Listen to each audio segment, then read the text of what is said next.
Good day, all. It's introducing Mapenda from To Marketing. We're here. Remember that we on our men's mental health campaign. And there I'm on today, I'm Yamkela, and I'm going to ask him a few questions, man. You know, but mental health, let me just check the questions and let's see. So it's 5 questions. The first question is this: do you think men experience mental health differently more than women?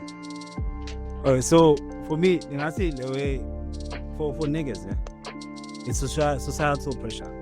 That's what makes it different. Because there's a lot of stigma about a guy needs to be like this, a guy needs to be like this, a man needs to be a provider. Yeah. You know? Yeah. So those things work on how we behave as men and how we think, how we see ourselves, what we want from ourselves. Yeah. So you find that Umchita now is afraid to even approach a woman.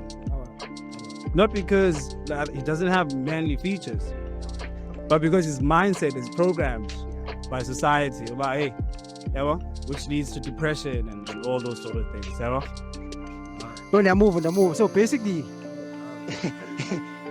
he's saying that like as long as the pressure go to bras, it's like